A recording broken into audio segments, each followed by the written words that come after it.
l'Angleterre a un nouveau roi. Ce jeudi 8 septembre, Elisabeth II est morte à l'âge de 96 ans dans sa résidence de Balmoral. Dans l'après-midi, Sa Majesté s'est éteinte entourée de ses proches, donc l'ancien prince Charles. La reine est décédée paisiblement à Balmoral cet après-midi.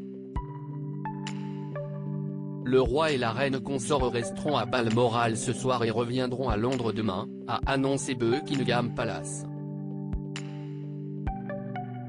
Dans un communiqué, le nouveau roi d'Angleterre a pris la parole. La mort de ma mère bien-aimée, Sa Majesté la Reine, est un moment de la plus grande tristesse pour moi et tous les membres de ma famille, a fait savoir l'époux de Camilla Parker Bowles. Nous pleurons profondément le décès d'une souveraine chérie et d'une mère très aimée.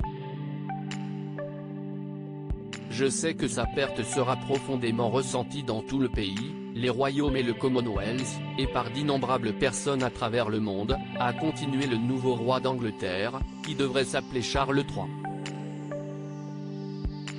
Pendant cette période de deuil et de changement, ma famille et moi serons réconfortés et soutenus par notre connaissance du respect et de la profonde affection dans lesquels la reine a vécu.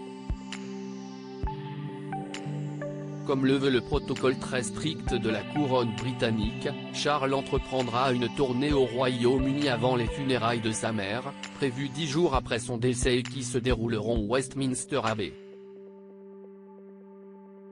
À 11 heures précises, le corps d'Élisabeth II entrera dans l'église. Charles, quand sera-t-il couronné? L'abbaye de Westminster accueille normalement 200 fidèles, mais des sièges supplémentaires peuvent être aménagés pour accueillir plus de 8,000 personnes, comme ce fut le cas lors du couronnement de la reine Elisabeth II.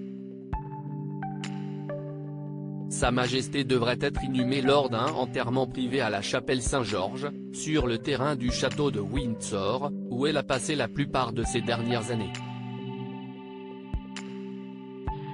Elisabeth II sera enterrée à côté de son père le roi George VI, de sa sœur la princesse Margaret et du prince Philippe, son défunt époux.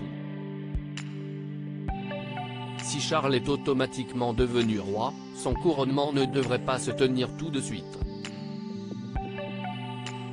Le couronnement d'Élisabeth II, par exemple, a eu lieu le 2 juin 1953, 14 mois après son accession au trône à la mort de son père.